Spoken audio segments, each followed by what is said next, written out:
Puede parecer que estoy parado en medio de un bosque, y lo estoy, o al menos lo estaba. Hace 2 años, toda esta zona fue talada por completo. Todo lo que queda aquí ahora son miles de tocones, como lápidas en un cementerio, un recordatorio del bosque que alguna vez estuvo aquí. Desde el principio de los tiempos, la humanidad ha intentado vivir para siempre. Ya sea en busca de la fuente de la juventud o del Santo Grial, nuestra búsqueda es la misma: para escapar de esta temida maldición que ninguna generación ha logrado superar. Afecta a todas las naciones, a cada hombre, mujer y niño, a cada ave en el cielo y a cada pez en el mar. Bosques magníficos, ecosistemas enteros, reyes y grandes naciones han colapsado bajo su poder. Su alcance ha rodeado la tierra, ha tocado y afligido a todo ser vivo en nuestro planeta.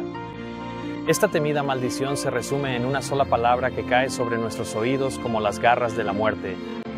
¿Y esa palabra es insostenible?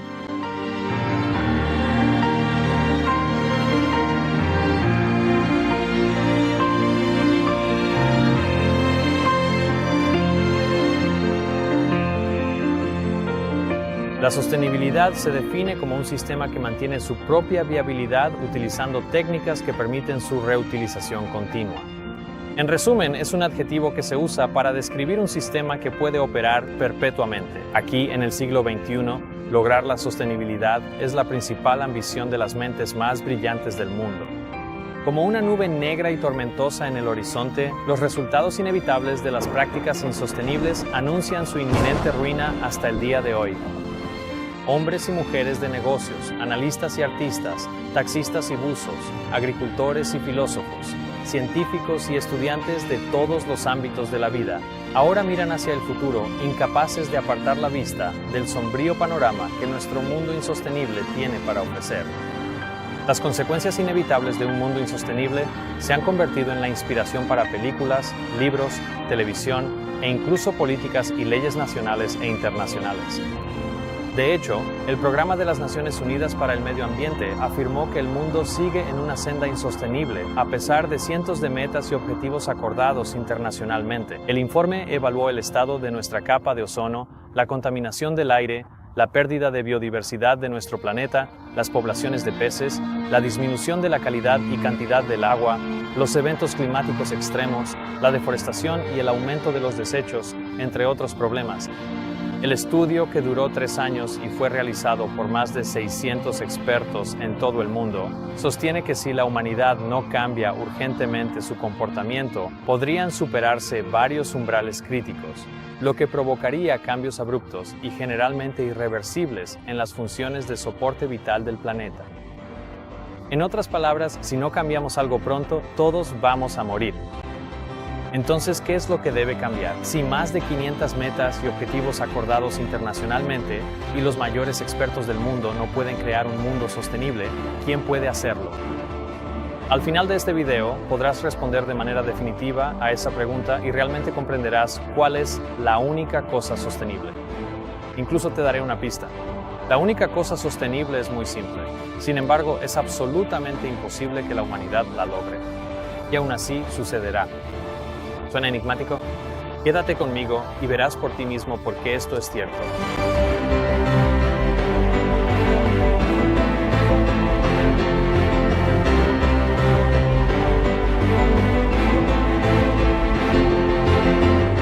Después de que el presidente diera su discurso sobre el Estado de la Unión en 2014, News and World Report simplemente dijo, en este momento el estado de la Unión es, en una palabra, insostenible y eso debe cambiar. Estamos enfrentando un mundo nuevo y no podemos afrontar sus desafíos sin nuevas ideas y una nueva visión. Ni nuestro país ni nuestro mundo pueden esperar lograr un planeta sostenible si primero no entendemos por qué nuestro planeta es insostenible. News and World Report profundiza en este concepto al escribir: a Estados Unidos le iría bien si el presidente asumiera una postura más amplia para explicar por qué la sostenibilidad es el desafío definitorio de nuestro tiempo. ¿Por qué la sostenibilidad es el desafío definitorio de nuestra época? En The Crash Course de Chris Martinson, analiza el futuro insostenible de nuestra economía, energía y medio ambiente. En este libro, él escribe: el mundo está en crisis económica y no existen soluciones fáciles para nuestra situación. Las tendencias insostenibles en la economía, la energía y el medio ambiente finalmente nos han alcanzado y estamos convergiendo hacia una ventana de tiempo muy estrecha, la década de 2010. Aquí está nuestra respuesta. La sostenibilidad es el desafío definitorio de nuestra época, porque ahora vamos a tener que enfrentar las consecuencias de nuestras acciones en el futuro inmediato. ¿Cómo llegamos hasta aquí? Retrocedamos en el tiempo y echemos un vistazo.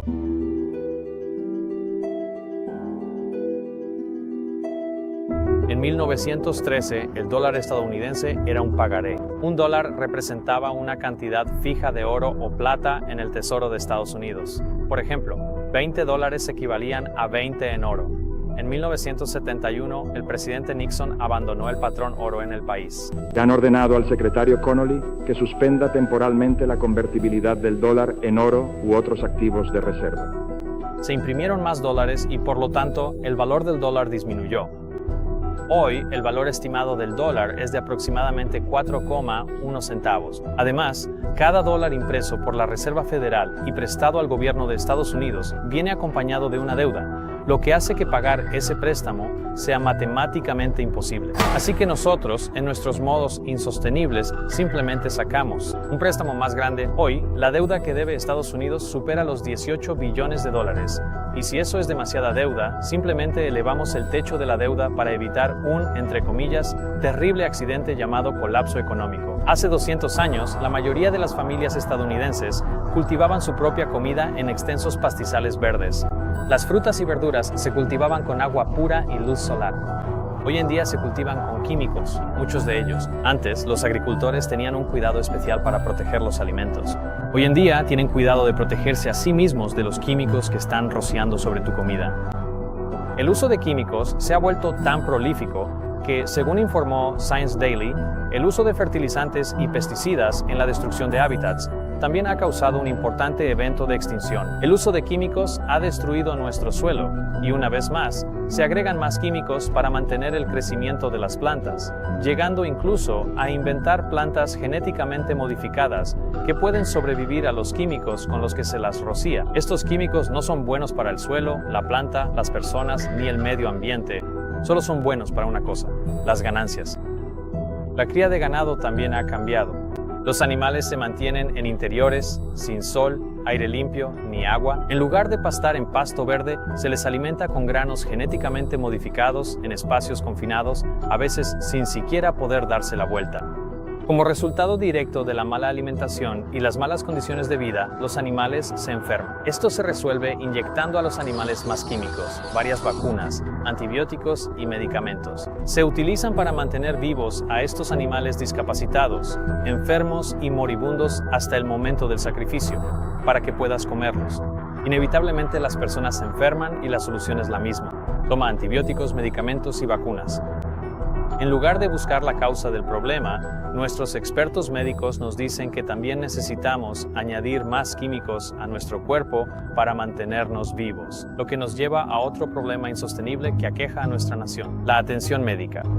Como nación y como planeta, estamos más enfermos que cualquier generación que haya existido antes en la Tierra. Y por lo tanto, no es sorprendente que los CDC nos digan que el aumento de los costos de atención médica es insostenible. Y la revista Time se refiere a la solución de nuestra nación como el insostenible sistema de salud de Sistema de Atención Médica. Las mismas personas que han sido designadas en agencias gubernamentales para proteger al público de estos problemas de salud son las mismas que trabajan para las empresas que fabrican los químicos que nos enferman. Por si eso no fuera lo suficientemente insostenible, en algunas partes del país es ilegal cultivar tus propios alimentos en casa. Al menos un ejecutivo de seguros tuvo el sentido común de evaluar la causa de la crisis de atención médica. En un artículo sobre el gasto en atención médica siendo insostenible, él hizo referencia a un estudio del Centro para el Control y la Prevención de Enfermedades en Atlanta, que concluyó que hasta el 75% de el gasto en atención médica en está relacionado con esas malas decisiones individuales: fumar, consumir alcohol y drogas, comer en exceso o tomar malas decisiones alimenticias. Todo esto contribuye a problemas de salud como la diabetes, la obesidad, la adicción e incluso el cáncer. En otras palabras, lo que hace que nuestro sistema de salud sea insostenible es el estilo de vida estadounidense. Literalmente nos está enfermando, matando y le cuesta a la nación billones de dólares. ¿Y qué hay del deterioro insostenible de la moralidad? Hace apenas 4 décadas, los principales problemas en las escuelas incluían masticar chicle, correr por los pasillos y lanzar bolas de papel. Ahora los problemas escolares incluyen violación, tráfico de drogas, agresiones e incluso asesinatos. Apenas nos detenemos a pensar en lo que ponemos en nuestro cuerpo. ¿Cuánto menos nos detenemos a pensar en lo que estamos poniendo en nuestra mente? Cuando yo era niño, decir groserías en la televisión era ilegal. Ahora las palabrotas más vulgares son algo común. Los valores familiares han sido reemplazados por valores orientados a la carrera profesional. Ya sea por elección o por necesidad, tanto madres como padres ingresan al mundo laboral dejando que otros críen a sus hijos. Las escuelas y las instituciones educativas ahora moldean las mentes de nuestros hijos, inculcándoles la moralidad y la visión del mundo patrocinadas por el Estado. En lugar de fomentar la creatividad y el pensamiento independiente en el aula, a los niños se les enseña qué pensar, convirtiéndolos en nada más que reflejos de los pensamientos de otros hombres. El éxito en las escuelas es directamente proporcional al grado en que uno puede memorizar y repetir la información. Y los graduados más condecorados son proclamados como ejemplos de éxito académico. Cada generación sucesiva es intelectual, fiscal, moral y espiritualmente más pobre que la anterior. Y para colmo de males, miramos hacia atrás a los cambios en este país en los últimos 100 años y llamamos a esto progreso. Príncipes, presidentes, reyes, celebridades, Hollywood e incluso el Papa nos dicen que nuestro estilo de vida es tan insostenible que la vida en la Tierra, tal como la conocemos, no puede ni podrá continuar si no cambiamos nuestro rumbo. Pero las herramientas están en nuestras manos si las aplicamos antes de que sea demasiado tarde. Hemos arrasado nuestros bosques, cazado especies enteras hasta su extinción, contaminado nuestros océanos, lagos, ríos, arroyos, nuestro suelo y el aire que respiramos. El impacto colosal que el ser humano ha tenido en este planeta en el último siglo ha llevado a los geólogos a debatir si deberían distinguir nuestra era como una nueva época del tiempo llamada el Antropoceno, que significa la época del hombre. La huella del supuesto progreso del hombre en el último siglo, en lugar de ser una bendición para la Tierra y sus habitantes, se ha revelado como una plaga.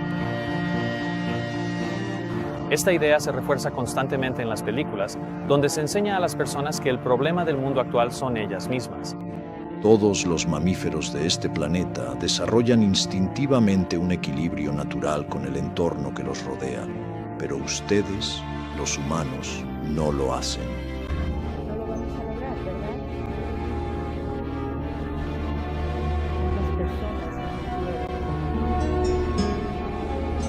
Está en su naturaleza autodestruirse.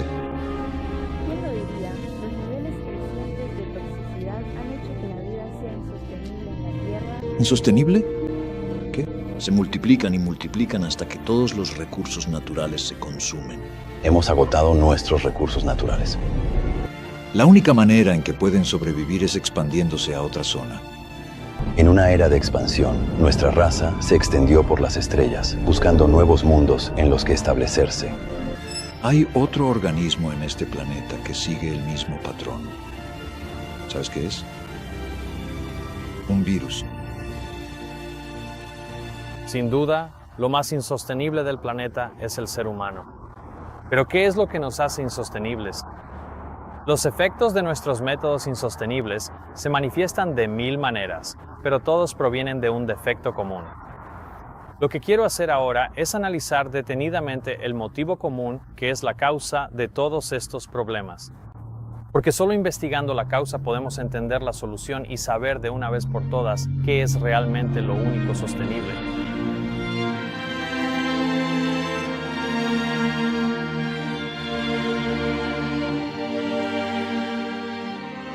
Estoy aquí en el cementerio porque creo que es bastante obvio para todos nosotros. El final último de la insostenibilidad es la muerte. Eso es lo que significa insostenible. No puede continuar para siempre. Por lo tanto, si lo piensas bien, encontrar el ingrediente clave para la verdadera sostenibilidad significaría encontrar la clave para la vida eterna.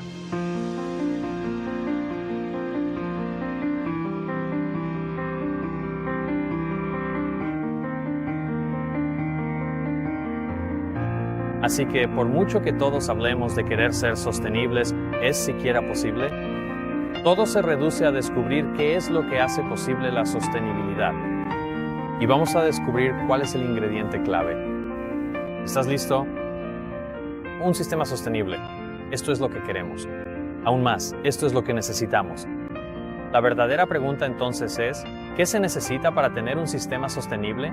Era diciembre de 2013. Estaba de regreso en casa visitando a mi familia y mi hermano insistió en que viera una charla TED llamada ¿Cómo me enamoré de un pez?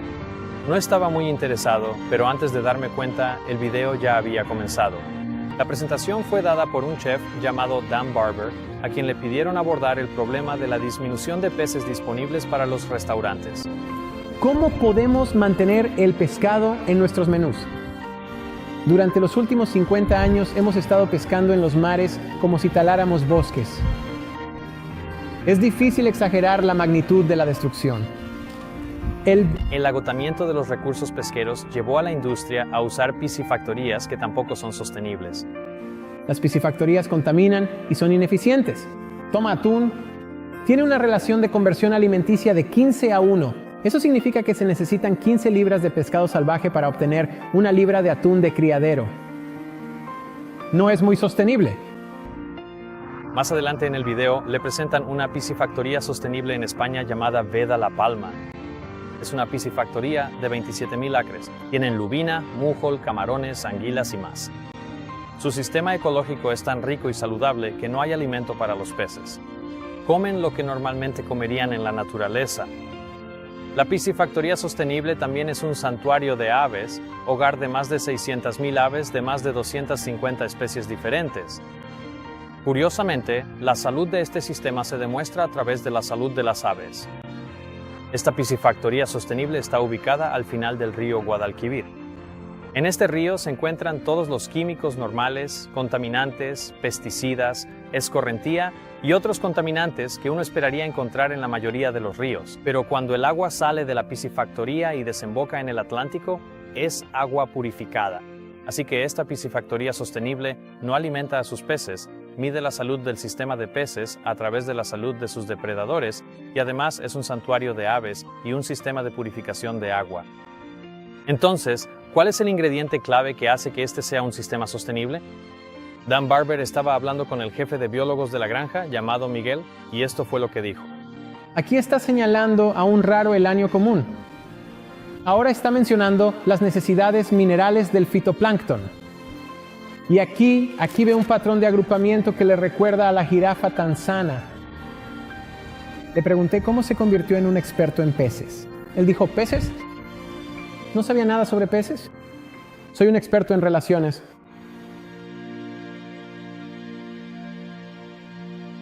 Cuando se trata de sostenibilidad, todo se basa en la relación de cada componente que conforma el sistema.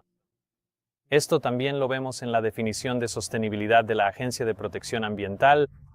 Ellos dicen, la sostenibilidad crea y mantiene las condiciones bajo las cuales los seres humanos y la naturaleza pueden existir en armonía productiva que permite satisfacer los requisitos sociales, económicos y otros de las generaciones presentes y futuras. La palabra armonía define el tipo de relación necesaria para ser sostenible. Así que la sostenibilidad se trata de crear y mantener una relación armoniosa. La definición de la EPA es bastante buena, pero si lo piensas bien, solo nos dice cuál es el resultado de un sistema sostenible. No nos dice qué hace que algo sea sostenible porque no nos dice qué se necesita para lograr la armonía. Así que vamos a desglosar esto y realmente llegar a la raíz de lo que hace que algo sea sostenible. Vamos a construir un modelo sostenible mediante la ingeniería inversa. Vamos a observar cuáles son los resultados de un sistema sostenible y luego examinaremos qué es necesario para crear ese resultado. De esta manera, trabajaremos hacia atrás hasta llegar al único ingrediente que hace posible la sostenibilidad. Hemos visto en el ejemplo de la granja de peces que para tener un sistema sostenible debemos tener una relación armoniosa entre todos los componentes del sistema. Así que agreguemos la relación armoniosa como un requisito para un sistema sostenible. Ahora bien, si necesitamos armonía para ser sostenibles, ¿qué necesitamos para tener armonía? Algunos pueden decir que una relación armoniosa o la sostenibilidad es cuestión de equilibrar la oferta y la demanda. Pero tomemos como ejemplo el suministro mundial de alimentos. El pensamiento general es que si la humanidad produce más alimentos de los que consume, se consideraría una relación armoniosa y por lo tanto sostenible. Sin embargo, podemos saber con certeza que este no es el caso, porque la verdad es que nuestro planeta produce más que suficiente comida para cada ser humano y animal en la Tierra. Casi la mitad del suministro mundial de alimentos se tira a la basura, según un informe de 2013. Ni siquiera se toma en cuenta la comida en tu plato que no comes. Por ejemplo, cada estadounidense tira $640 en comida al año. En Europa, los británicos son los peores infractores. Las cifras de la ONU tampoco mejoran mucho, citando que entre el 30 y 40% de los alimentos mundiales se pierden o tiran cada año. ¿Qué significa esto? Significa que el hambre en el mundo no se debe a la falta de alimentos, sino a una distribución desigual de los mismos. Así que, si queremos tener una relación armoniosa, debe estar compuesta por dos cosas. Primero, que la oferta debe ser mayor o igual a la demanda. Y en segundo lugar, una distribución equitativa de los recursos. Si observamos el mundo financiero, vemos el mismo problema. En 2014, la revista Forbes informó que las 85 personas más ricas del mundo poseen tanta riqueza como los 3.500 millones más pobres. Esto se debía a lo que el informe denominó una creciente ola de desigualdad. El artículo también afirmaba que los altos niveles de concentración de riqueza pueden dañar la democracia y que las leyes están sesgadas para favorecer a los ricos en áreas que van desde la desregulación financiera, leyes fiscales que benefician a los adinerados y facilitan la evasión de impuestos, políticas de austeridad, políticas que perjudican desproporcionadamente a las mujeres y los ingresos provenientes del petróleo y los minerales. Piensa en esto por un momento. El resultado de esta distribución desigual de la riqueza lleva a que las demás personas en este sistema democrático sufran daños. Y esa es la conclusión final. Si un grupo de personas o un componente de cualquier sistema sufre daño, no es una relación armoniosa y, por lo tanto, no es sostenible. Dado que no debe haber daño para que exista una relación armoniosa, agreguemos el principio de no causar daño como otro principio vital necesario para la sostenibilidad. Pero ahora la pregunta es, ¿cómo puede protegerse a cada parte en esta relación para que se mantenga una relación armoniosa? Cuando busqué la definición de armonía, encontré esto en Wikipedia. La armonía implica acordes y su construcción, progresiones de acordes y los principios de conexión que los rigen. Para que haya armonía en la música, debe haber principios, reglas o leyes que rijan la relación de todos los sonidos. ¿Y qué hay de la sociedad? ¿Son necesarias las leyes para regular las relaciones entre las personas y así mantener la armonía? En el artículo titulado ¿Por qué existen las leyes?, el primer principio mencionado se llama el principio del daño.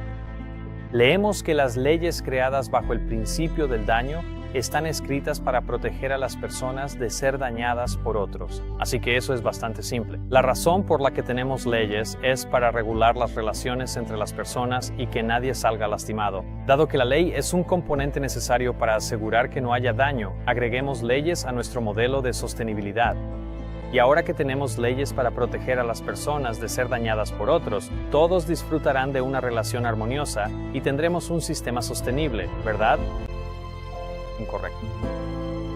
Hay más leyes escritas de las que cualquiera puede contar, Y aún así, donde quiera que miremos hoy, personas y animales están siendo dañados. El robo, el asesinato, las mentiras, el abuso y toda otra forma de crimen se encuentran en todas partes. En Estados Unidos hay cientos de miles de leyes, tal vez incluso millones. Solo en el año 2010 se agregaron más de 40,000 nuevas leyes a los libros.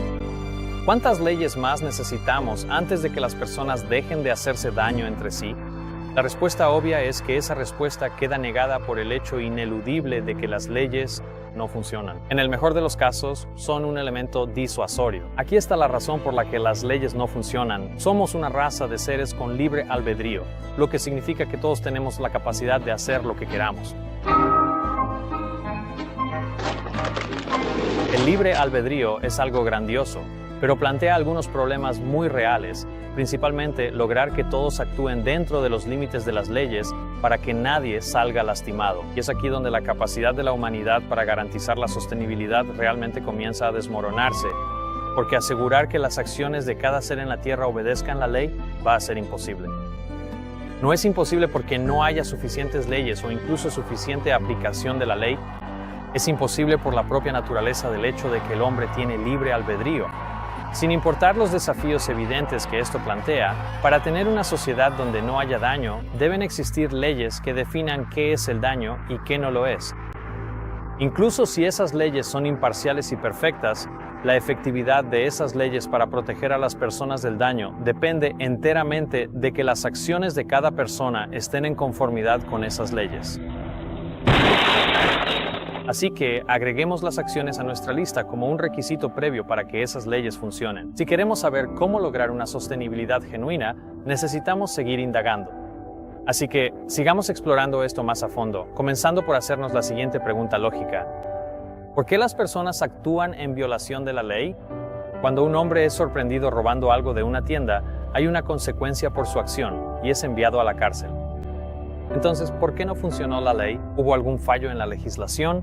Obviamente, la razón por la que se rompió la ley no tenía nada que ver con la ley en sí misma, tenía que ver con el hombre. Por lo tanto, no importaría si tuviéramos 1,000 millones de leyes o incluso si todas se aplicaran de manera estricta. Seguiría habiendo delitos y la gente seguiría saliendo perjudicada, porque todavía hay algo fundamentalmente insostenible en las acciones de la humanidad y debemos llegar a la raíz de ello. Así que hagamos otra pregunta profunda. ¿Cuándo rompió la ley el hombre? ¿Fue cuando robó en la tienda o en algún otro momento? Si lo piensas bien, en realidad él rompió la ley antes de robar en la tienda. Cuando el hombre robó en la tienda, solo estaba llevando a cabo la acción de lo que ya había decidido hacer en su mente. Piensa en este delito como un proceso. No comenzó con el acto de robar. Comenzó mucho antes, cuando él consideró la idea de robar en la tienda. De repente, Hannah sintió que su gran nube de tristeza desaparecía y veía tranquila cuando regresó por la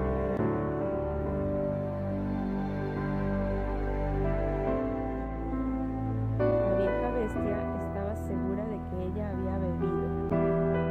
Para mover un músculo o incluso caminar, primero debemos pensar en la acción que queremos realizar y luego nuestro cerebro envía la señal a nuestro cuerpo para poner nuestros pensamientos en acción. De la misma manera, nuestras acciones siempre siguen a nuestros pensamientos. Por lo tanto, el problema profundamente arraigado de la insostenibilidad del hombre involucra los pensamientos de su mente. Si observamos nuestro modelo de sostenibilidad, sabemos que las leyes por sí solas no son suficientes.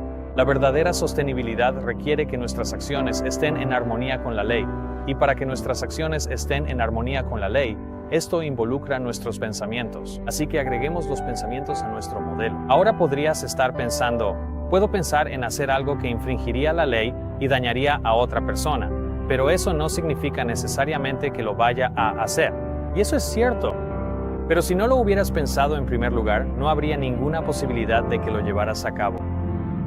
Entonces, ¿qué determina si actúas o no según tus pensamientos? Esta pregunta nos lleva a nuestro requisito final.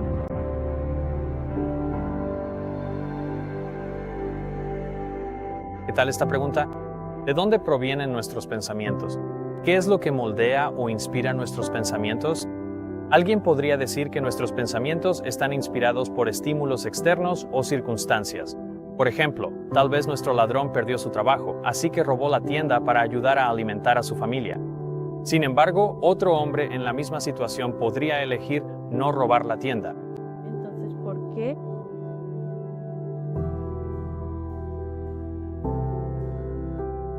Un hombre elegiría romper la ley y otro elegiría no romperla si ambos se enfrentaran a las mismas circunstancias. La única respuesta viable a esta pregunta es que todo se reduce a los principios del corazón. Un hombre cree que su dolor no justifica hacerle daño a otra persona y elige no hacer el mal, mientras que el otro hombre que rompió la ley decide que es permisible o necesario aliviar su carga perjudicando a alguien más. La diferencia entre estos dos hombres se reduce a un solo y solitario principio del corazón: egoísmo o altruismo. Verás, el criminal en este ejemplo tomó la decisión de robar en la tienda. Pero más allá de eso, tomó la decisión de quitarle algo a otra persona a su costa para beneficiarse a sí mismo. Este es un motivo egoísta. Por otro lado, el hombre que no robó en la tienda habría llegado a esta decisión porque en algún momento determinó que no dañaría a otra persona para beneficiarse a sí mismo. Este es un motivo desinteresado. La verdadera diferencia entre los dos hombres era una cuestión de carácter.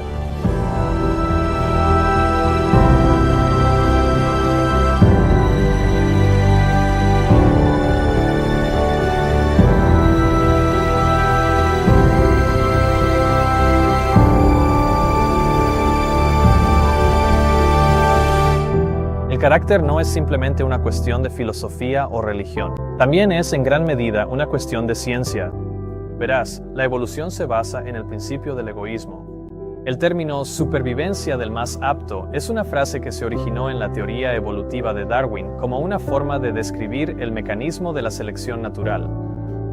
En el modelo evolutivo, cada criatura se sirve a sí misma a expensas de otras criaturas. En el caso del hombre que robó en la tienda, ¿es más probable que creyera en un creador amoroso o en la evolución darwiniana?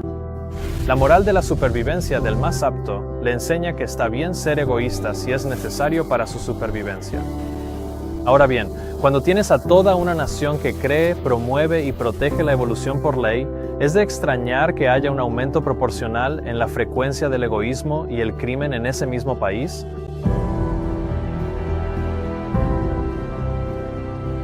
Los académicos aún debaten las causas de la catástrofe conocida como la Primera Guerra Mundial. El conflicto contó con el apoyo de una forma virulenta de militarismo que afirmaba estar basada en la ciencia biológica. Los principales pensadores alemanes argumentaban que la guerra era una necesidad evolutiva, una consecuencia natural de la lucha darwiniana por la supervivencia.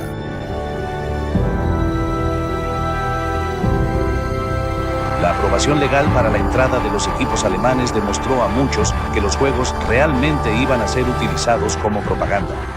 Para mostrarle al mundo la excelencia del pueblo alemán rubio, de ojos azules, los llamados de sangre pura. Ahora puedes ver cómo algo tan simple como los principios detrás de nuestra comprensión de la ciencia tiene una repercusión directa en la seguridad y el valor de nuestras propias vidas. La evolución produce exactamente lo que enseña: egoísmo. Y ciertamente observamos el egoísmo en acción en la naturaleza, pero ¿es eso todo lo que la ciencia tiene para enseñarnos? Quizás, en nuestro esfuerzo por ver el panorama general, pasamos por alto las grandes pistas que teníamos justo frente a nosotros.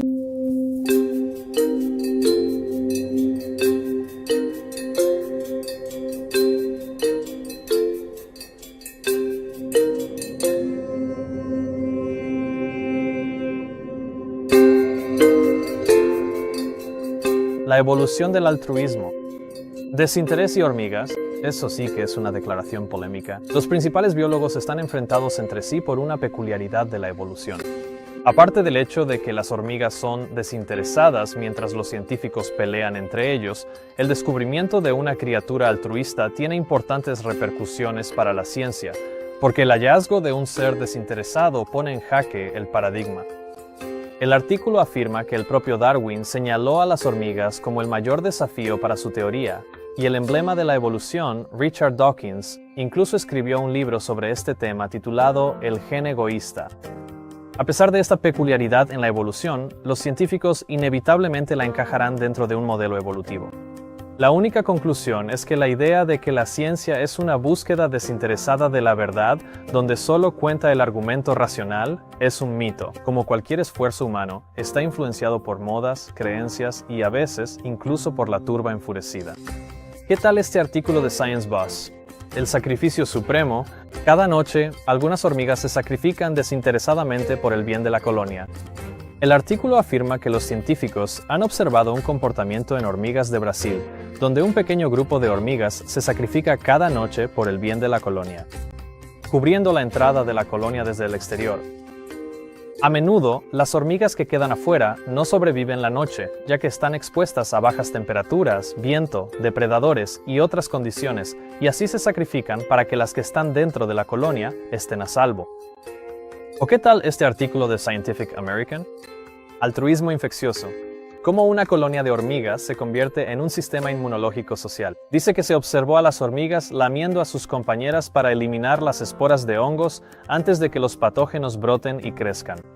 Aparentemente, ese acicalamiento diluye la infección, distribuyéndola de manera tenue por toda la colonia en lugar de dejar que sus compañeras infectadas enfrenten la infección solas y mueran. Las hormigas sanas comparten la carga, infectando deliberadamente a todos en la colonia, con una pequeña dosis de hongo que el sistema inmunológico de cada individuo puede eliminar por sí solo. Si la evolución es cierta, ¿cómo es posible que exista el altruismo? Nature.com informa que el altruismo puede explicarse por la selección natural. Dicen que el análisis ha comenzado a generar controversia entre los científicos, quienes ya están muy divididos sobre el tema de cómo evolucionan los comportamientos altruistas.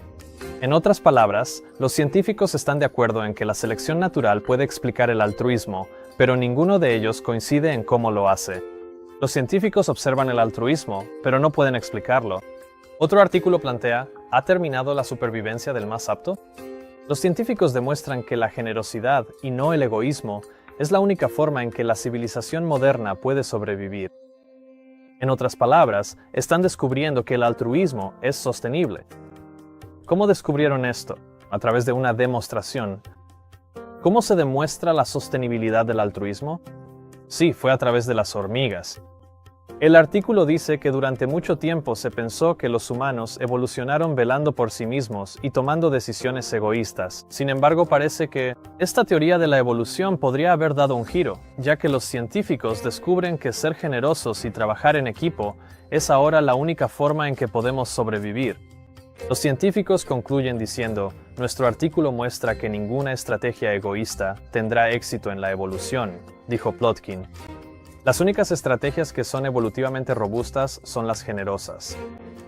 En el conflicto entre la creación y la evolución, fue una demostración de altruismo la que llevó a los científicos a ver que el desinterés es lo único sostenible. La ciencia no es el único ámbito que nos dice que el altruismo es la única forma en que la civilización puede sobrevivir. En este sitio web hindú encontré un artículo titulado La mayor enfermedad de la humanidad. En la conclusión del autor leemos, el egoísmo es la mayor de todas las enfermedades. Si se cura a la humanidad de ella, el mundo se convierte en un paraíso.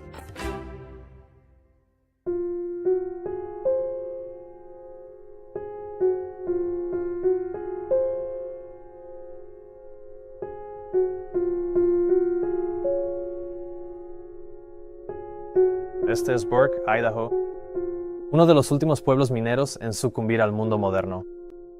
En el siglo XIX, estos pueblos mineros estaban en auge.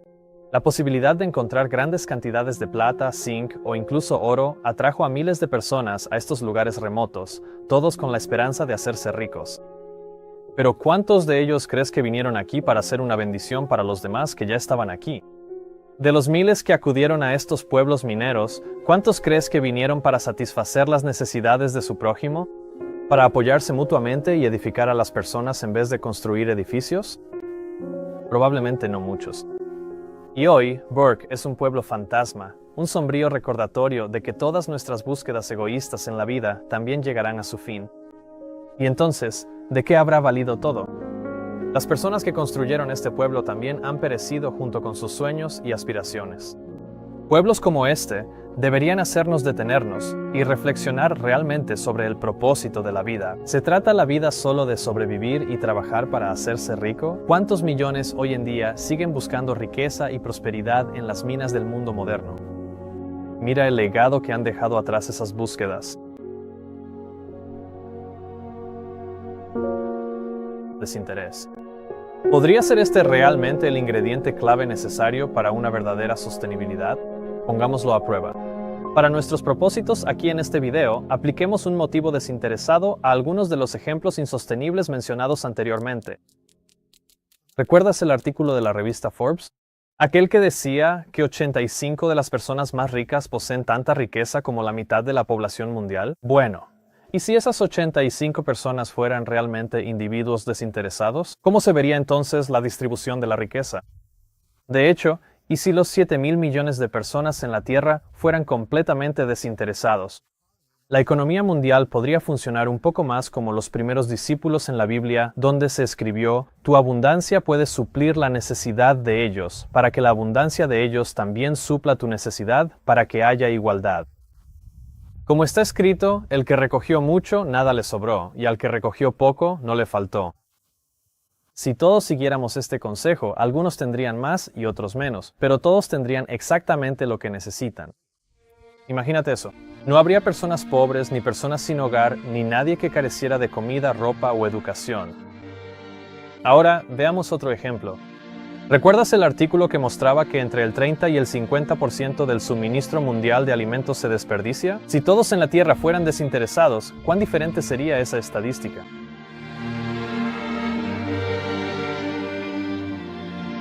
Te traje algunas cosas. ¿Tienes hambre? ¿Tienes hambre hoy? Aquí tienes un sándwich.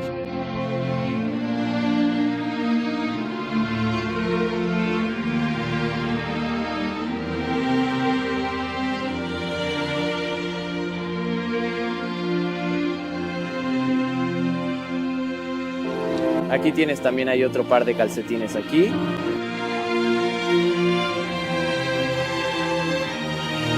Fruta. Ensalada de frutas fresca y deliciosa. ¿Te gusta la ensalada de frutas? ¿Por qué hago esto? Supongo que es simplemente la emoción que siento cuando hago algo bueno por alguien y no espero nada a cambio. Verlo sonreír, de verdad es una de las sensaciones más increíbles del mundo. Es genial. Y más personas deberían hacerlo.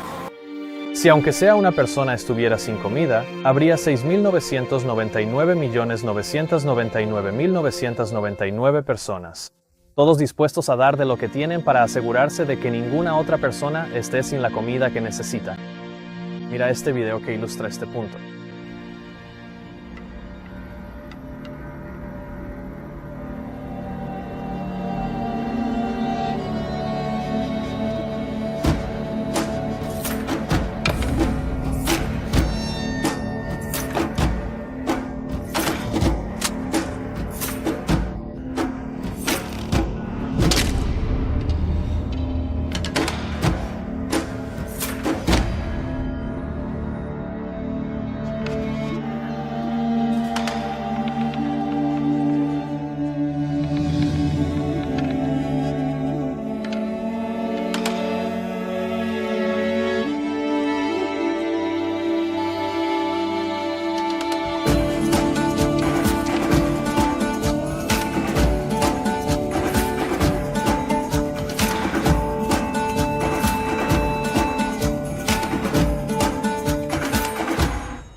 Imagina un mundo donde todos tengan comida, donde nadie viva sin un techo.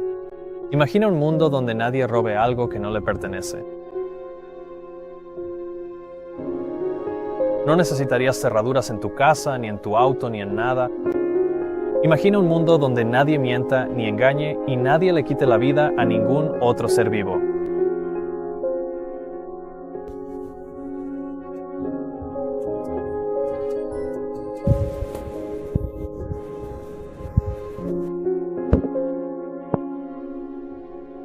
El miedo sería erradicado de la tierra porque no habría razón para sentirse inseguro o no amado si todos tuvieran un amor genuino y desinteresado y preocupación por los demás.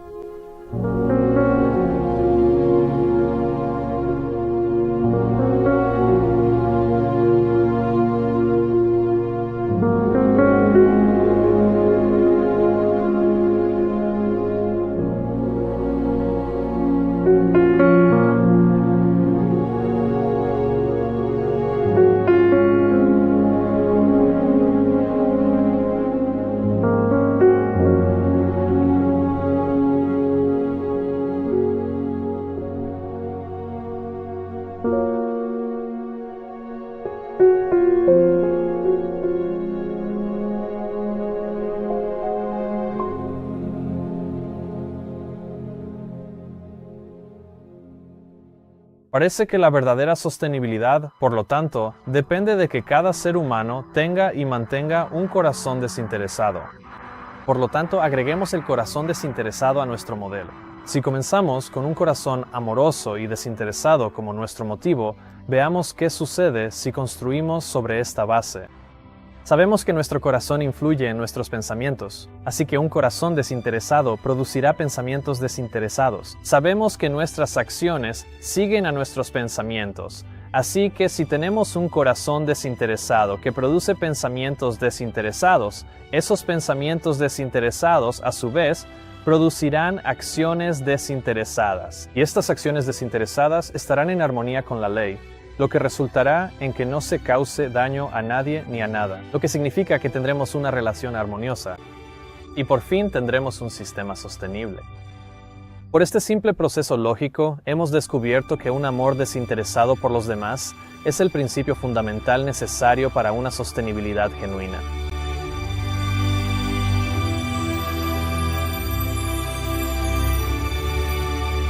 Sin desinterés, nada será sostenible. Ahora, en contraste, ¿qué sucede si tenemos un carácter egoísta?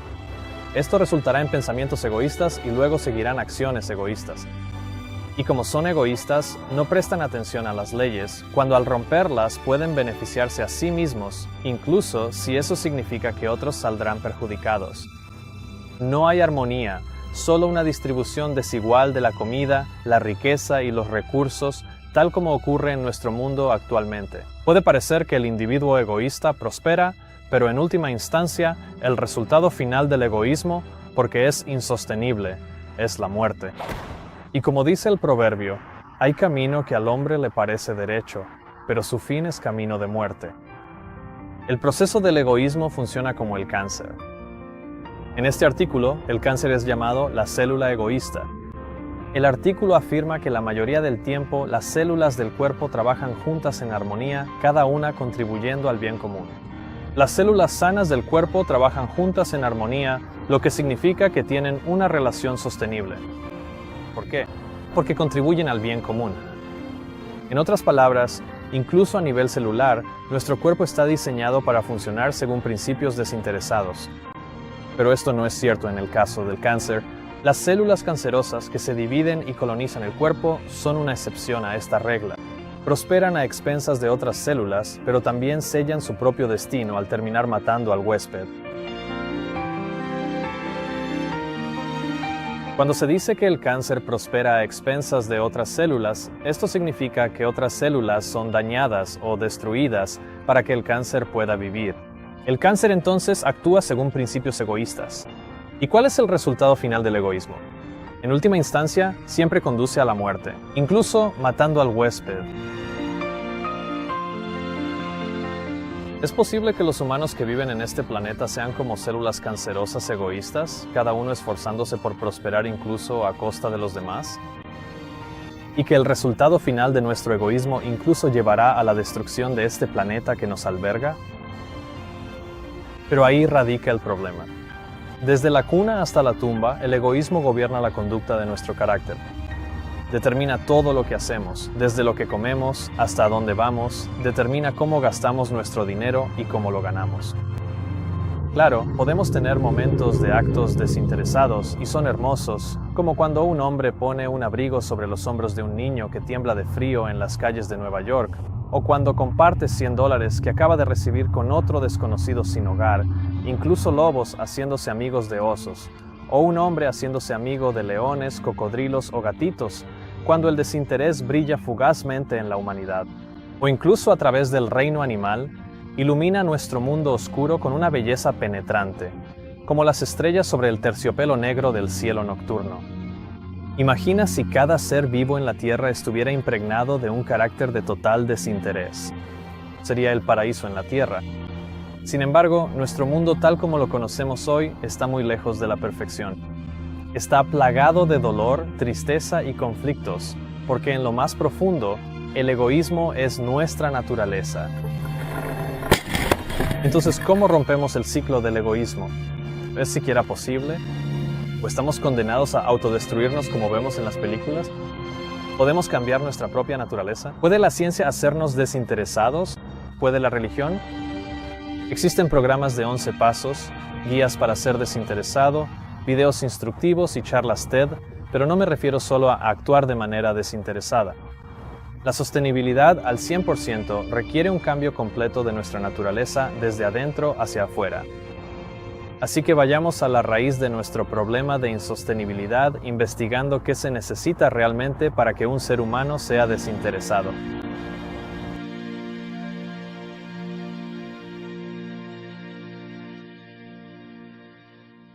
En lugar de navegar por una red mundial llena de ideas frívolas sin una brújula, establezcamos algunos requisitos con los que podamos medir el potencial de una fuente o solución para hacernos desinteresados. Por ejemplo, tendría sentido empezar considerando a cualquiera, pero primero deben creer que el desinterés al 100% es alcanzable. En segundo lugar, deben demostrar que ellos mismos son desinteresados al 100%. Esto significa que su corazón, mente, palabras y acciones son siempre desinteresados sin excepción. El núcleo mismo de su carácter debe ser desinteresado. Si vamos a tomar en serio cualquier cosa que tengan que decir, deben demostrar que el desinterés genuino puede lograrse. De lo contrario, todo lo que digan permanecerá en el ámbito de la teoría y nunca se convertirá en un hecho. En tercer lugar, de aquellos que afirman que esto puede lograrse y han demostrado que ellos mismos son desinteresados, consideremos solo a quienes han sido capaces de cambiar el corazón o el carácter de otra persona además de sí mismos. Deben ser capaces de demostrar que su método para transformar el carácter egoísta de otra persona en un carácter desinteresado realmente funciona. Con estos tres requisitos, estamos seguros de encontrar a alguien o algo que pueda cambiar el principio de nuestros corazones egoístas y hacernos un pueblo verdaderamente sostenible. Eso es, por supuesto, si esto siquiera es posible. Estos requisitos son bastante exigentes, pero si la sostenibilidad es realmente posible, y si los tres requisitos se demuestran, entonces estamos seguros de encontrar las respuestas que buscamos. Así que, usando estos requisitos como una prueba decisiva, ¿por dónde empezamos a buscar? En mi caso, comencé donde cualquier persona de este siglo iniciaría una larga búsqueda de conocimiento. Hice una búsqueda en Google. Escribí, ¿quién puede cambiar mi carácter para que pueda ser más desinteresado? El primer enlace que apareció era de una película, lo cual pensé que no me ayudaría. Así que hice clic en el segundo enlace y apareció un blog llamado 3 preguntas para ayudarte a vivir desinteresadamente en un mundo de selfies. En el tercer párrafo, el autor escribió, navegar el mundo de las selfies es especialmente desafiante para quienes afirman mirar a Jesús como su modelo a seguir sobre cómo vivir. Jesús resulta ser el personaje más desinteresado que se me ocurre. Imagina el nivel de desinterés necesario para que el Rey de Reyes dejara su trono en el cielo y tomara la forma de un pequeño y desvalido bebé. Vivió en un hogar humilde, creció y trabajó como carpintero antes de comenzar su ministerio. Incluso en su ministerio, él iba de pueblo en pueblo, visitando las zonas y personas más pobres. No se construyó una plataforma hermosa para sí mismo, ni esperaba que los demás vinieran a él. Él buscaba a los que estaban perdidos, a los que necesitaban sanación, a aquellos dispuestos a recibir el regalo que tenía para ellos. Ahora, sé que muchas personas están pensando, oh, olvídalo, ya he escuchado suficiente sobre este personaje de Jesús. Pero déjame preguntarte, ¿qué tanto deseas realmente vivir una vida sostenible? Si eliminamos ciertas posibilidades basándonos en nuestras ideas preconcebidas, entonces nos estamos impidiendo investigar y llegar a aquello que podría ser verdad. Creo que si algo es verdad, resistirá la investigación. Por lo tanto, no limitemos nuestras opciones. Todas las soluciones están sobre la mesa. Así que investiguemos las afirmaciones de este rey desinteresado llamado Jesús. Primero, dijimos que deben afirmar creer que el desinterés es posible. En el capítulo 5 de Mateo, Jesús hace una declaración interesante. Él dice, «Sed, pues, vosotros perfectos, como vuestro Padre que está en los cielos es perfecto». ¿Pero qué quiere decir el con perfecto? ¿Qué es lo que hace a Dios perfecto? Bueno, según 1 de Juan capítulo 4, versículo 16, Dios es amor. La palabra griega para amor aquí es la palabra agape.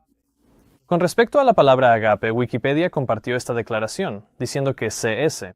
Lewis, en su libro Los Cuatro Amores, Utilizó agape para describir lo que él creía que era el nivel más alto de amor conocido por la humanidad, un amor desinteresado, un amor apasionadamente comprometido con el bienestar del otro. En otras palabras, el atributo de Dios que lo hace perfecto es su amor desinteresado. Jesús le dijo a un joven rico, si quieres ser perfecto, ve y vende lo que tienes, y dáselo a los pobres, y tendrás tesoro en el cielo. Luego ven y sígueme. Este desafío sacó a la luz la imperfección del corazón del joven, revelando su egoísmo. Su amor no era perfecto y, por lo tanto, cuando el joven escuchó esas palabras, se fue triste porque tenía muchas posesiones. En las palabras de Jesús, si quieres ser perfecto, Jesús le estaba haciendo saber que la perfección del amor desinteresado de Dios también podía ser suya. En esto y en muchas otras formas, Jesús realmente afirma que la autosuficiencia perfecta es posible. Así que veamos el segundo criterio. ¿Demostró Jesús mismo un carácter perfectamente desinteresado? Y sobre todas estas cosas, vestíos de caridad, que es el vínculo de la perfección. La palabra caridad aquí, que a menudo también se traduce como amor, es nuevamente la palabra griega agape, que significa desinterés. Así que lo que se está diciendo aquí es que, por encima de todas estas cosas, vístanse de desinterés, que es el vínculo de la perfección. Ser perfecto significa ser desinteresado. ¿Cuál fue entonces el propósito de toda la vida de Jesús? Cuando el ángel se le apareció a José en un sueño, le dijo que María iba a tener un hijo, y el ángel le dijo, ella dará a luz un hijo, y llamarás su nombre Jesús, porque él salvará a su pueblo de sus pecados. Así que el propósito de Jesús en la misión de su vida es salvar a las personas de sus pecados. Entonces, ¿qué es el pecado según la Biblia? Leemos en 1 de Juan 3:4, el pecado es la transgresión de la ley. La ley es, por supuesto, los 10 mandamientos. Cualquier violación de esta ley es pecado. ¿Y qué tiene que ver esto con el egoísmo? Presta mucha atención a esto porque cambiará para siempre la manera en que entiendes los 10 mandamientos. Pablo escribe que el amor es el cumplimiento de la ley. Esto significa que los 10 mandamientos se cumplen o se guardan cuando nos amamos unos a otros. Pero lo contrario también es cierto. Cuando uno de estos mandamientos se quebranta, es una evidencia de que el amor no existe. Por lo tanto, los 10 mandamientos son una definición de amor. Todo lo que está dentro de los límites de esta ley es amor, y todo lo que está fuera de ella carece de amor. ¿Pero qué tipo de amor es este? Bueno, hay un capítulo en la Biblia que es conocido como el capítulo del amor, porque en él se habla de manera muy especial sobre el significado y la importancia del amor en la vida de las personas. En este capítulo se nos explica claramente qué es el amor, cómo se manifiesta y por qué es tan fundamental en las enseñanzas cristianas. En 1 Corintios 13, la Biblia dice: el amor no busca lo suyo, lo que significa que este amor no es un amor egoísta, sino un amor desinteresado. Es altruista, siempre buscando el beneficio y el bienestar de los demás. Pablo también dice en Romanos 13, el que ama a otro ha cumplido la ley. En Gálatas leemos, sobrellevad los unos las cargas de los otros, y así cumpliréis la ley de Cristo. Y toda la ley se cumple en una sola palabra, en esto, amarás a tu prójimo como a ti mismo. Los 10 mandamientos no son simplemente una lista de mandamientos. Más bien, en el fondo, es una ley de desinterés. El propósito de esta ley es preservar el desinterés en nosotros, prohibiendo el egoísmo. Así que, cada vez que uno de estos mandamientos se quebranta, es una evidencia de que el principio del amor desinteresado ha sido violado por el egoísmo. Esta ley es un límite que Dios dio a la humanidad para ayudarnos a entender lo que realmente es el amor. Así que, si existe algún registro de que Jesús cometió un pecado o un acto egoísta al quebrantar alguno de los 10 mandamientos, podemos descartarlo como una posibilidad para nuestra prueba. Pero Jesús dijo en Juan capítulo 15, versículo 10, «He guardado los mandamientos de mi Padre». Ahora bien, decirlo es una cosa, probarlo es otra. ¿Qué tal si recurrimos a un par de testigos? Cuando Jesús fue llevado a juicio por sedición y blasfemia, Poncio Pilato investigó a Jesús y dijo, cito, no hallo en él ningún delito. Fin de la cita. Pedro escribió que somos redimidos con la preciosa sangre de Cristo como de un cordero sin mancha y sin contaminación. Pablo, el perseguidor de cristianos, después de su conversión escribió, Jesús, el Hijo de Dios, fue tentado en todo según nuestra semejanza, pero sin pecado. Quienes seguían a Jesús, junto con sus enemigos, e incluso el hombre que lo sentenció a muerte, todos declararon que Jesús era inocente. Él estaba sin pecado, lo que significa que no cometió ningún acto egoísta en toda su vida.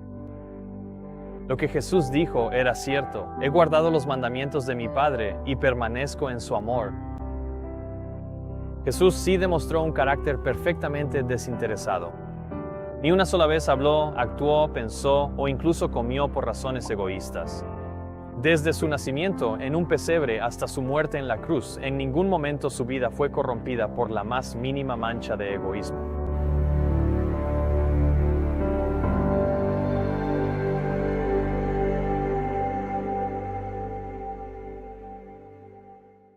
Pero llevemos esta prueba al extremo. Para ser un ejemplo perfecto y completo de desinterés, Jesús tendría que demostrar el acto de abnegación más grande que se pueda realizar. En sus propias palabras, reveló cuál sería este acto y dijo, nadie tiene mayor amor, o podríamos decir mayor desinterés, que el que da la vida por sus amigos. Clavado en la cruz, ensangrentado y golpeado, los soldados gritaban, salvó a otros, asimismo no puede salvarse. Si es el Rey de Israel, que baje ahora de la cruz y creeremos en él. Si Jesús era el Hijo de Dios, podría haberse rescatado fácilmente a sí mismo. ¿Recuerdas cuando Jesús fue arrestado por primera vez? Pedro intentó salvar a Jesús de los soldados. Pero él le dijo a Pedro, ¿ves? Jesús podría haberse salvado fácilmente empleando a los ángeles que tenía a su disposición. Pero ¿sabes qué? Eso habría sido un acto egoísta. Jesús no se salvó a sí mismo, porque sabía que si lo hacía, tú y yo estaríamos perdidos. Con su último aliento, nos dio una demostración del acto más grande de amor desinteresado al entregar su vida por nosotros. Es porque tenía todo el poder de Dios y eligió no usarlo para sí mismo que se puede decir que Jesús fue el mayor y único ejemplo de desinterés perfecto que jamás se le haya dado al hombre. Está terminado. Entonces, con un gesto solemne, inclinó la cabeza y entregó su espíritu con serenidad. El ejemplo de desinterés de Jesús no fue solo para que lo presenciáramos, sino para que lo siguiéramos. El que quiera venir en pos de mí, niéguese a sí mismo, dijo Jesús. Para seguir a Jesús, un cristiano está llamado a una vida de negación de sí mismo, porque esa es la vida que Jesús ejemplificó. Porque aún el Hijo del Hombre no vino para ser servido, sino para servir y para dar su vida en rescate por muchos. Este hombre, que afirmaba ser el Hijo de Dios, vino a nuestro planeta para vivir como ejemplo una vida de amor perfecto y desinteresado. Y con este propósito, quienes lo siguen están llamados a vivir una vida desinteresada, tal como Él lo hizo. Como está escrito, Él murió por todos, para que los que viven ya no vivan para sí mismos, sino para aquel que murió por ellos. Y resucitó. Al dar vista a los ciegos, voz a los mudos, oído a los sordos y movilidad a los cojos, Jesús demostró constantemente su vida de entrega a los demás, incluso lavando los pies de los discípulos. Pero ahora, Jesús va más allá y nos llama a ti y a mí a una vida de desinterés también. Él dijo, y esto nos lleva a nuestra tercera y última pregunta de prueba. ¿Puede Jesús hacernos personas desinteresadas?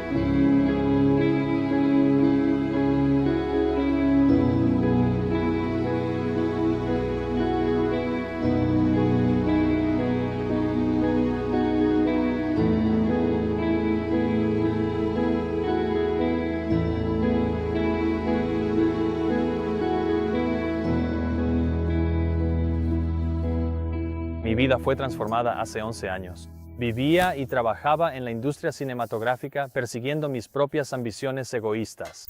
Pero después de invitar a Cristo a mi vida, los principales motivos de mi corazón y mente cambiaron fundamentalmente. Decidí dejar un trabajo bien remunerado y una carrera en la industria del cine para trabajar en el ministerio porque me importa más tu bienestar que tu entretenimiento y más tu vida eterna que mi vida física. Quizás conoces a alguien cuya vida ha sido transformada por Cristo. Pero este libro, la Biblia, de principio a fin, testifica que Jesús es, de hecho, un ejemplo perfecto de abnegación y que es capaz de cambiar las mentes y corazones más viles de hombres y mujeres, haciéndolos humildes, desinteresados y, por lo tanto, sostenibles. Desde que se escribió este libro, millones de personas que han leído la Biblia han testificado con sus vidas que han sido transformadas por Cristo, incluyendo a los millones de cristianos torturados y asesinados durante la Edad Oscura, quienes sellaron con su sangre el testimonio de que Jesús los había cambiado. Incontables millones más, incluso hasta el día de hoy, han demostrado con la palabra de su testimonio que no amaron sus vidas hasta la muerte. Ningún grupo étnico o pueblo en la historia de la Tierra ha sido más perseguido, torturado y sistemáticamente destruido que los cristianos, cuyo principio fundamental es que Dios quiere que sean amorosos y desinteresados. La sangre de esta innumerable multitud de creyentes clama desde los volúmenes olvidados de la historia hasta nuestros días como un registro y un testimonio de que el autor de este libro aún vive para transformar vidas. Quizás la prueba definitiva de que Jesús puede cambiar nuestra naturaleza de egoísta a desinteresada es dejar que Él haga esta obra en tu vida. ¿Alguna vez lo has intentado?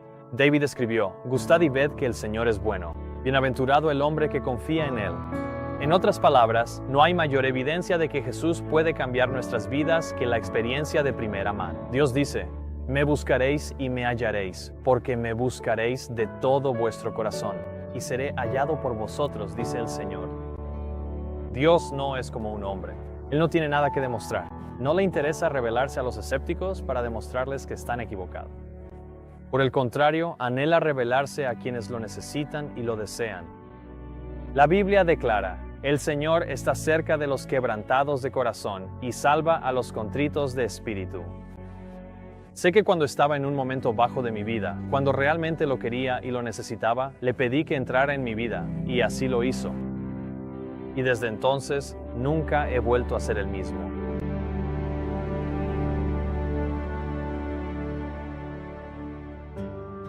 Cambiar nuestro carácter es una tarea que parece imposible.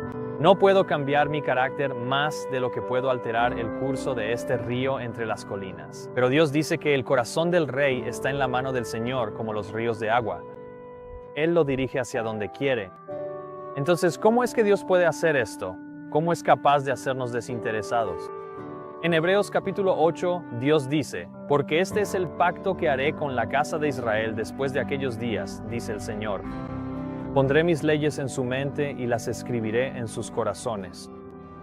Ahora ya sabemos que estas leyes de los 10 mandamientos definen el amor desinteresado. Y aquí Dios promete escribir estas leyes en nuestra mente y en nuestro corazón.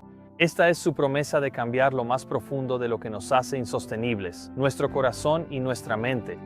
Pedro sabía esto cuando escribió: «Por medio de las cuales nos han sido dadas preciosas y grandísimas promesas, para que por ellas lleguéis a ser participantes de la naturaleza divina». ¡Qué promesa tan maravillosa! ¿Y cuál es el propósito de esa promesa? Es cambiar nuestra naturaleza, de nuestra propia naturaleza carnal y egoísta, a una naturaleza divina de perfecto desinterés. Cuando esto sucede, la ley de los 10 mandamientos se escribe, no en tablas de piedra, sino en las tablas de carne del corazón. Así que aquí está lo fundamental. Refiriéndose al amor desinteresado de Dios, Jesús nos dice, como les dijo a sus discípulos: «Sed, pues, vosotros perfectos, como vuestro Padre que está en los cielos es perfecto».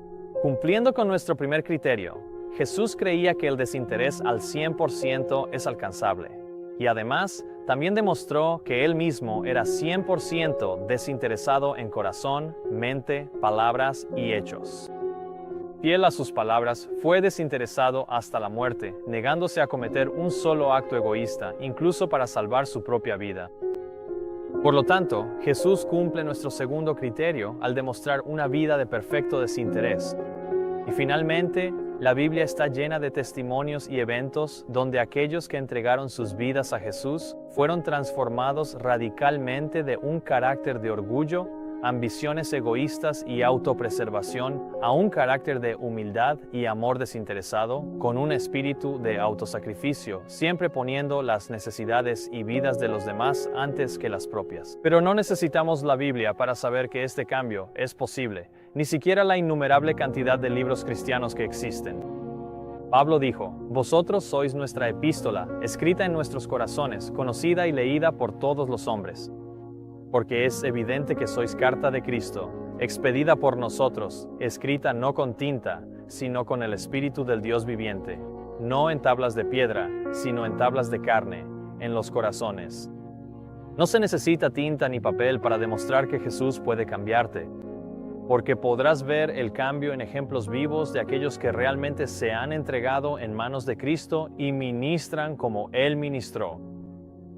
El amor es la base de la piedad. Sea cual sea la profesión, ningún hombre tiene amor puro a Dios a menos que tenga un amor desinteresado por su hermano.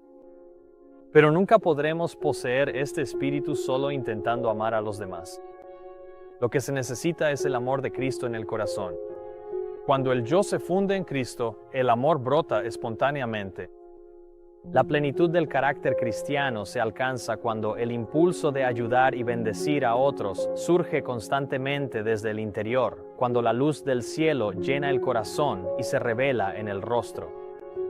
Día y noche, a través de los meses, estaciones y años, el agua fluye por el cauce de este río. De la misma manera, un flujo incesante de abnegación desde el corazón marca la culminación del carácter cristiano.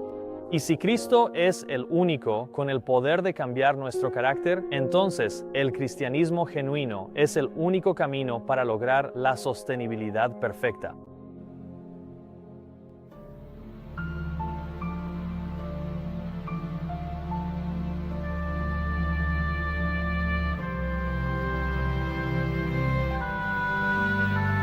La necesidad fundamental de cualquier sistema sostenible es un corazón desinteresado, y del corazón fluye la naturaleza de todos nuestros pensamientos. Jesús dijo: «Porque de dentro del corazón de los hombres salen los malos pensamientos, los adulterios, las fornicaciones, los homicidios, los hurtos, la avaricia, la maldad, el engaño, la lascivia, la envidia, la blasfemia, la soberbia, la insensatez». Todas estas cosas malas salen de dentro y contaminan al hombre.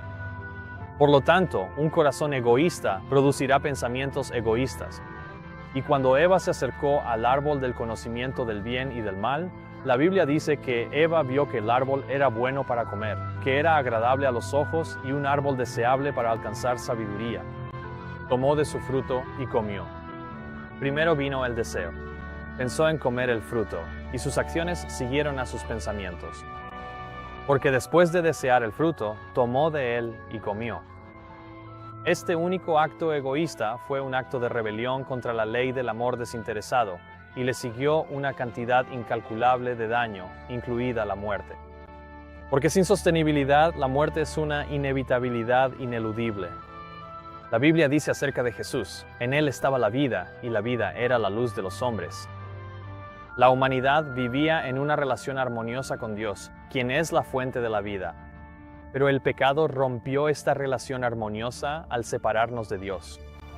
Isaías escribió: «Vuestras iniquidades han hecho división entre vosotros y vuestro Dios, y vuestros pecados han hecho que Él oculte de vosotros su rostro». Cuando pecamos, al elegir entregarnos al egoísmo, nos separamos de la fuente de la vida, y como una computadora portátil desconectada de su fuente de energía, su funcionamiento se vuelve insostenible, y tarde o temprano, el resultado inevitable es la muerte. Por otro lado, Dios prometió que podemos llegar a ser participantes de la naturaleza divina, que es amor, porque Dios es amor. Él hizo esta promesa cuando dijo: «Pondré mis leyes en su mente y las escribiré en su corazón». Cuando los 10 mandamientos del amor desinteresado están escritos en nuestro corazón y mente, se cumplen los dos primeros requisitos de la sostenibilidad. El carácter es impregnado de una nueva naturaleza desinteresada, y la mente, de igual manera, es impregnada de pensamientos desinteresados. Y un buen árbol no da fruto corrupto.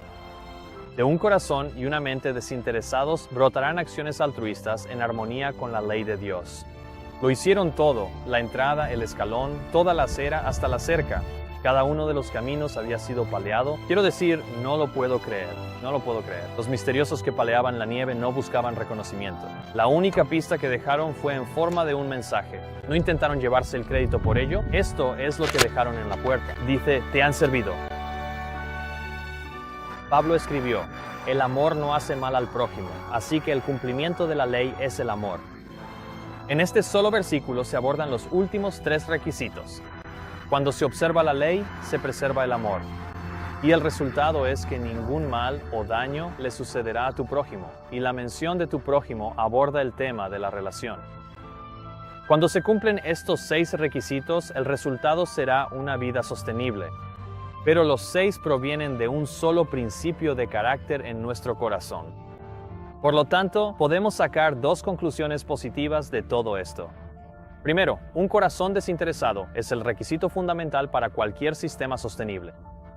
Y segundo, solo Jesucristo es capaz de cambiar la naturaleza de nuestro corazón egoísta en uno desinteresado y sostenible.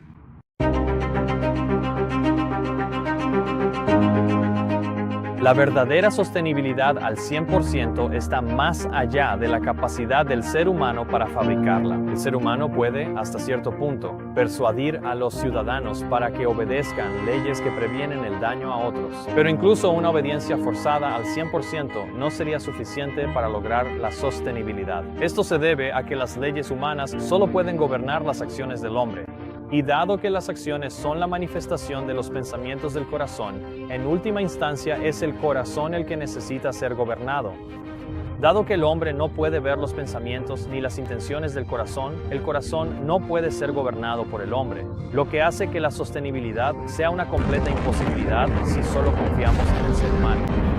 Sin embargo, Dios sí puede ver el corazón. La Biblia dice que Dios vio que la maldad del hombre era mucha en la tierra y que todo designio de los pensamientos de su corazón era de continuo solamente al mal.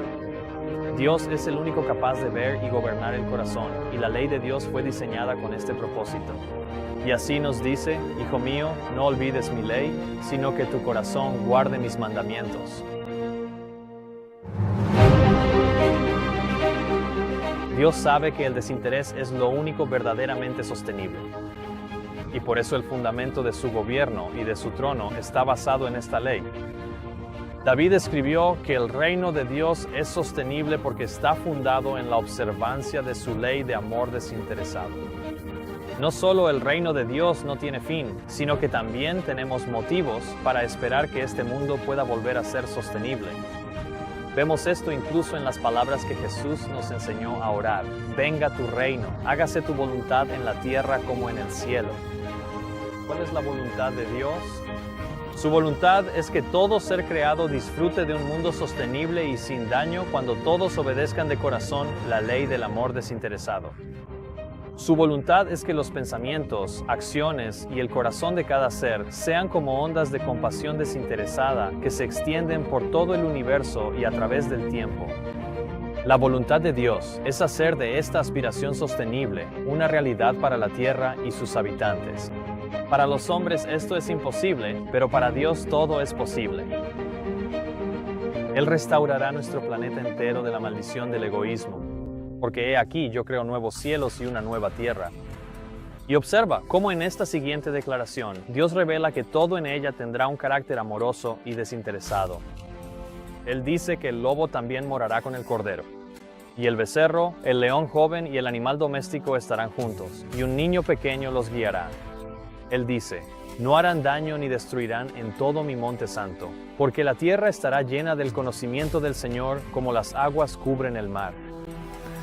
Y en este nuevo planeta, donde los animales están en perfecta armonía con el hombre y la naturaleza, Dios dice que no harán daño ni destruirán en toda la tierra, porque todo ser viviente poseerá y reflejará el mismo carácter del amor desinteresado de Dios. Si te gustaría vivir en esta nueva tierra, puedes hacerlo, pero el boleto al reino es conocer al Rey. Debes pedirle a Jesucristo que te perdone por todos los pensamientos y acciones egoístas que has hecho y que han dañado tanto a ti como a los que te rodean. El reconocimiento del pecado es el reconocimiento de la transgresión de su ley perfecta. Y con esta confesión, Jesús grabará las leyes de su amor desinteresado en tu mente y corazón para que puedas comenzar el cambio del egoísmo y la muerte hacia el amor desinteresado y la sostenibilidad. Esta es su promesa del nuevo pacto, que nos hará partícipes de la naturaleza divina para que podamos habitar con Él en el reino que no tiene fin. Como está escrito en el último capítulo de la Biblia, bienaventurados los que guardan sus mandamientos para que tengan derecho al árbol de la vida y puedan entrar por las puertas en la ciudad. Esta guerra entre el egoísmo y el amor desinteresado dentro de nosotros también se está librando en el mundo que nos rodea. Las sectas religiosas están en guerra entre sí, las empresas y corporaciones compiten de manera despiadada, los políticos discuten y debaten en su lucha por el poder, la humanidad libra batallas, enfermedades y pobreza, pelea en la fila por televisores, pelea en el tráfico, pelea entre sí, lucha contra el cáncer, lucha por los derechos o simplemente lucha por la vida. Donde quiera que miremos y donde quiera que vayamos, hay un perpetuo infierno de conflicto. Al final de todas estas controversias hay dos principios opuestos. El egoísmo y el altruismo están en guerra dentro de nosotros y a nuestro alrededor. Esta gran guerra no comenzó en la Tierra. En realidad, comenzó en una galaxia muy lejana. Como nos cuentan las páginas del Apocalipsis, hubo guerra en el cielo. Si realmente queremos entender la naturaleza insostenible del ser humano, por qué estamos aquí en este lío y cómo se desarrollará este épico choque de principios en el futuro, entonces no podemos hacerlo mirando los acontecimientos del presente. La confusión y el caos nos rodean a diario.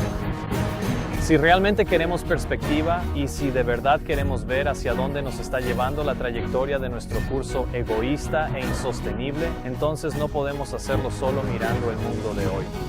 Necesitamos regresar al principio mismo.